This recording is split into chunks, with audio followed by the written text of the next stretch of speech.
ti àárọ̀ yìí nígbà tí a bá ń kọ orin 566 nínú orin wa. A ó kọ ẹsẹ̀ kìíní, ẹsẹ̀ kẹta, ẹsẹ̀ kẹrin àti ẹsẹ̀ tó kẹ́yìn. Jí ọkàn mi dìde láyọ̀, kọrin ìyìn Olùgbàlà. Ọlá rẹ̀ béèrè orin mi, ṣeun ìfẹ́ rẹ̀ ti pọ̀ tó. Ogun ọ̀tá dìde síbí, ayé àti èṣù dènà mi. Ó mú mi là gbogbo rẹ̀ já, ṣeun ìfẹ́ rẹ̀ ti nípa tó. Jẹ́ kí n fò lọ, kí n sì gòkè sáyé ìmọ́lẹ̀ títí láé. Kí n fàyọ̀ ìyanu kọrin, ìṣeun ìfẹ́ rẹ̀ lọ́run. Àmín. Bí káwa ti àárọ̀ yìí, ó wà nínú ìwé Sámúẹ́lì kejì orí ìkẹtàlá ẹsẹ̀ 22 tó ṣíwájú ní a ó kà. Ẹ gbọ́ ọ̀rọ̀ Olúwa. Ó sì ṣe lẹ́yìn èyí, Absalomu ọmọ Dáfídì ní àbúrò obìnrin kan tí ó ṣe arẹwà, orúkọ rẹ̀ a sì máa jẹ́ Tamari. Amnoni ọmọ Dáfídì sì fẹ́ràn rẹ̀. Amnoni sì bànújẹ́ títí ó fi ṣe àìsàn nítorí Tamari àbúrò rẹ̀ obìnrin, nítorí pé wúńdíá ni. Ó sì ṣe ohun tí ó ṣòro ní ojú Amnoni láti bá a ṣe nǹkan kan. Ṣùgbọ́n Amnoni ní ọ̀rẹ́ kan, orúkọ rẹ̀ a sì máa jẹ́ Jonadabu ọmọ Ṣimea ẹ̀gbọ́n Dáfídì. Jonadabu sì jẹ́ alárékérekè ènìyàn gidigidi. Ó sì fún un pé, èéṣe tí ìwọ ọmọ bá ń fi ń rù lójoojúmọ́ báyìí? Ó kì yóò ha sọ fún mi? Amnoni sì wí fún un pé, èmi fẹ́ Tamari àbúrò Absalomu arákùnrin mi. Jonadabu sì wí fún un pé, dùbúlẹ̀ ní ibùsùn rẹ, kí ìwọ kí ó sì ṣe bí ẹni pé ara rẹ kò yá. Bàbá rẹ yóò sì wá wò ọ́. Ó sì wí fún un pé, jọ̀wọ́ jẹ́ kí Tamari àbúrò mi kí ó wá, kí ó sì fún mi ní oúnjẹ, kí ó sì ṣe oúnjẹ náà níwájú mi, kí èmi kí ó rí i, èmi ó sì jẹ ẹ́ ní ọwọ́ rẹ̀. Amnoni sì dùbúlẹ̀, ó sì ṣe bí ẹni pé òun ṣàìsàn. Ọba sì wá wò ó. Amnoni sì wí fún ọba pé, jọ̀wọ́ jẹ́ kí Tamari àbúrò mi kí ó wá, kí ó sì dín àkàrà méjì ní ojú mi, èmi ó sì jẹ ẹ́ ní ọwọ́ rẹ̀. Dáfídì sì ránṣẹ́ sí Tamari ní ilé pé, lọ sí ilé Amnoni ẹ̀gbọ́n rẹ, kí ó sì ṣe ti oúnjẹ fún un. Tamari sì lọ sí ilé Amnoni ẹ̀gbọ́n rẹ̀, òun sì ń bẹ ní ebùlẹ̀. Tamari sì mú ìyẹ̀fun, ó sì pò ó, ó sì fi ṣe àkàrà ní ojú rẹ̀, ó sì dín àkàrà náà. Òun sì mú àwo náà, ó sì dà á sínú àwo mìíràn níwájú rẹ̀, ṣùgbọ́n ó kọ̀ láti jẹ. Amnoni sì wí pé, jẹ́ kí gbogbo ọkùnrin jáde kúrò lọ́dọ̀ mi. Wọ́n sì jáde olúkúlùkù ọkùnrin kúrò lọ́dọ̀ rẹ̀. Amnoni sì wí fún Tamari pé, mú oúnjẹ náà wá sí yàrá, èmi ó sì jẹ ẹ́ ní ọwọ́ rẹ̀.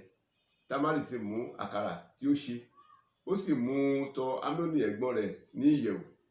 Nígbà tí ó sì sún mọ́ ọn láti fi oúnjẹ fún un, òun sì dì í mú, ó sì wí pé, wá dùbúlẹ̀ tì mí, àbúrò mi. Òun sì dá a lóhùn wípé, bẹ́ẹ̀ kọ́ ẹ̀gbọ́n mi, má ṣe tẹ́ mi, nítorí pé kò tọ́ kí a ṣe irú nǹkan bẹ́ẹ̀ ní Ísírẹ́lì. Ìwọ má ṣe hùwà wèrè yìí. Àti èmi, níbo ni èmi ó gbé ìtìjú mi wọ̀? Ìwọ ó sì dàbí ọ̀kan nínú àwọn aṣiwèrè ní Ísírẹ́lì. Ǹjẹ́ nítorí náà èmi bẹ̀ ọ́, sọ fún ọba, nítorí pé òun kì yóò kọ̀ láti fi mí fún ọ. Ṣùgbọ́n ó kọ̀ láti gbọ́ ohùn rẹ̀, ó sì fi agbára mú un, ó sì ṣẹ́gun rẹ̀, ó sì bá a dàpọ̀. Amnoni sì kórìíra rẹ̀ gidigidi. Ìríra náà sì wá ju ìfẹ́ tí ó ní sí ní ìṣíwájú lọ. Amnoni sì wí fún un pé, dìde kí o sì máa lọ. Ó sì wí fún un pé, kò há ní ìdí bí? Lílé tí ìwọ ń lé mi yìí burú ju èyí tí ìwọ ṣe sí mi lọ. ṣùgbọ́n òun kò fẹ́ gbọ́ tirẹ̀. Òun sì pe ọmọ ọ̀dọ̀ rẹ̀ tí í ṣe ìránṣẹ́ rẹ̀, ó sì wí pé jọ̀wọ́ tí obìnrin sóde fún mi kí o sì ti ilẹ̀kùn mọ́. Òun sì ní aṣọ aláràbarà kan lé ara rẹ̀, nítorí irú aṣọ àwọ̀lékè bẹ́ẹ̀ tí àwọn ọmọbìnrin ọba tí í ṣe wúndíá máa ń wọ̀. Ìránṣẹ́ rẹ̀ sì mú un jáde, ó sì ti ilẹ̀kùn mọ́. Támárì sì bu eérú sí orí rẹ̀, ó sì fa aṣọ aláràbarà tí ń bẹ lé ara rẹ̀ ya, ó sì ká ọwọ́ lé orí, ó sì ń kígbe bí ó ti ń lọ.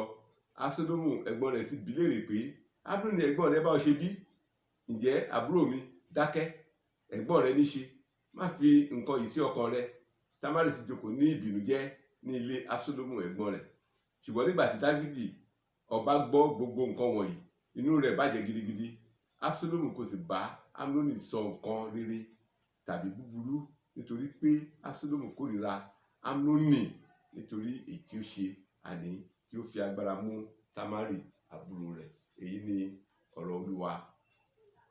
A dúpẹ́ lọ́wọ́ Ọlọ́run fún oore ọ̀fẹ́ ti ọjọ́ òní tí a tún rí gbà. Mo gbàdúrà wípé ní ọjọ́ títún tòní, ohun rere lákọ̀tun Ọlọ́run á ṣe nínú ayé wa. Bí a ti ń dásẹ̀ jáde lónìí, lórúkọ Jésù mo gbàdúrà ẹnikẹ́ni wa àní bọ́ sínú ewu, àní bọ́ sínú ewu, àní ṣe kòńgẹ́ ibi, àní kú ikú òjijì, àní fẹsẹ̀ kọ́kùn ọmọ aráyé wálé. Ẹjọ́ ẹlẹ́jọ́ ọ̀rọ̀ kò sì ní di tiwa. Èrò búburú kò ní ti inú ọkàn wa jáde. Ògo àti ẹwà Olúwa nínú ayé wa lórúkọ Jésù kò ní wọ̀ mí. Ní ibi tí a kà láàárọ̀ yìí, a rí ìṣẹ̀lẹ̀ tó ṣẹlẹ̀ láàrin Amnoni àti Támárì. Àwọn méjèèjì yìí jẹ́ ọmọ Dáfídì, ṣùgbọ́n wọn kì í ṣe ọmọ ìyá kan náà. Támárì jẹ́ àbúrò fún Absalomu, ṣùgbọ́n ní ibi tá a kà yẹn ó fi hàn wípé ìbáṣepọ̀ tàbí ìrẹ́pọ̀ ó wà láàrin àwọn ọmọọba. Torí pé nígbà tí Amnoni tó débọ́ bí ẹni tí ara ẹ̀ ò yá, tí ọba dẹ̀ wá wò, tó dẹ̀ sọ fún ọba pé ẹ jẹ́ kí Támárì àbúrò mi wá ṣe oúnjẹ fún mi, ọba gbà bẹ́ẹ̀. Tí ó bá sí ìrẹ́pọ̀ láàrin wọn ni ọba lè má gbà fún òun náà, ó tẹ̀lé má dábàá ẹ̀. Ṣùgbọ́n ní gbogbo àkókò tí Amnoni ń ṣe eléyìí, èrò búburú ló wà lọ́kàn ẹ̀. Níbi tá a kà yẹn, ó fẹ́ràn Támárì, ó fẹ́ bá ṣe ìfẹ́kúfẹ̀ẹ́. Àwọn olóyìnbó kan pé kankan ní lust. He lusted after her sister. He lusted after her sister. Ṣùgbọ́n kò mọ bóyá fẹ́ gbé èrò búburú inú ẹ̀ jáde. Ọwọ́ á ní ó ní ọ̀rẹ́ kan tó orúkọ ẹ̀ jẹ́ Jónádàbù. Yẹn ni kí ló dé tó ń rú lójoojúmọ́ báyìí? Òun fẹ́ràn àbúrò òun. Yẹn ni yẹn ò lé tó bẹ́ẹ̀. Yẹn wá kọ ní ọgbọ́n tó máa dá. Débọ́ bí ẹni gbà rẹ̀ ò yá. Ọba máa wá wò ẹ̀. Tọ́ba bá ti wá wò ẹ̀, sọ fún ọba wípé kó rán Támárì àbúrò ẹ̀ sí ẹ kó wá bẹ́ẹ̀ ṣe oúnjẹ o. Ọba dẹ̀ ṣe bẹ́ẹ̀. Ọba ṣe bẹ́ẹ̀. Támárì wá. Támárì ṣe oúnjẹ fún un. Ṣùgbọ́n gbogbo aláti mọ̀ wípé kì í ṣe oúnjẹ, ara ẹ̀ tẹ́ ẹ̀ fìgbà kan yá. Ìwà búburú tó wà nínú ẹ̀, èròkèrò tó wà nínú ẹ̀ ló fẹ́ mú wá sí ìmúṣẹ. Ní ìgbẹ̀yìngbẹ̀yìn, ó mú Támárì, ó ṣe bí ọṣẹ ṣe ń ṣojú, ó bá ṣe ìfẹ́kúfẹ̀ẹ́, ó bá ayé ọmọbìnrin yẹn, ó bá ayé ẹ̀jẹ̀, ó tún wá lé jáde, ó kórìíra ẹ̀. Ọmọbìnrin yẹn wá lọ sílé pẹ̀lú ìbànújẹ́. Ṣùgbọ́n nígbà tí Absalomu ẹ̀gbọ́n ẹ̀ rí, òun náà ti mọ̀ wípé Amnoni ti ṣe ohun tí ó kò dára fún Támárì. Ó ní àbúrò mi, wò má banújẹ́, má yẹ kí èrò yìí, má yẹ kó da ọkàn ẹrú, dúró sọ́dọ̀ mi. Dáfídì náà gbọ́, ọkàn ló banújẹ́ ni, àgbọ́n kankan tó ṣe nípa ọ̀rọ̀ yẹn. Kí ni a fẹ́ fà jáde láàárọ̀ yẹn ní ara nípa tó lúwa? Ohun tó máa jẹ́ àkórí èròǹgbà wa láàárọ̀ yìí, òun ni pé má jẹ́ kí ìfẹ́ búburú tàbí èrò búburú kó ti inú ọkàn rẹ jáde. Má jẹ́ kí ìfẹ́ búburú tàbí èrò búburú kó ti inú ọkàn rẹ jáde. Láti inú ọ̀pọ̀lọpọ̀ nǹkan tó wà ní ọkàn ènìyàn, èrò ènìyàn, inú ọkàn ènìyàn, òun ni èrò búburú ti jáde wá. Tí èrò búburú bá dẹ̀ jáde, á bí ìfẹ́kúfẹ̀ẹ́. Tí ìfẹ́kúfẹ̀ẹ́ bá dẹ̀ wá jáde, ikú òun ló máa ń gbẹ̀yìn ẹ̀. Nítorí náà bí a ti ń lọ ní àárọ̀ yìí, ẹ jẹ́ ká ṣe àkíyèsí àwọn kan ní ibi tá a kà yẹn, ká dẹ̀ ṣe àtúnṣe ní ibi tí ó tọ́ àti ibi tí ó yẹ. Ẹ jẹ́ ká wo Amnoni. Lákọ̀ọ́kọ́, a rí i pé alárekérekè ènìyàn ni. Bí ẹ ti ń lọ ní àárọ̀ yìí, ohun tó jẹ mọ́ ìwà àrékérekè ẹ mú kúrò nínú ọkàn tàbí nínú ayé yín. Ọlọ́run á lè ràn wá lọ́wọ́ láti ṣe bẹ́ẹ̀. Ìkejì, ó tún wá ní ọ̀rẹ́ kan tó ń jẹ́ Jónádàbù. Bíbélì tẹ̀ dídì fi ẹnu sí yẹn wípé Jónádàbù yẹn alárekérekè ènìyàn ni. Amnoni ti ní èrò ibi nínú tẹ́lẹ̀, ó tún wá ní ọ̀rẹ́ tó jẹ́ alárekérekè. Ẹ̀yin náà wá wo ohun tí àwọn méjèèjì máa jọ mú papọ̀, negative. Òun ló wá kọ́ Amnoni ní iṣẹ́kíṣẹ́ tó ṣe yẹ. Ẹ jẹ́ ká ṣọ́ra lọ àwọn ọ̀rẹ́ tá à ń bá rìn.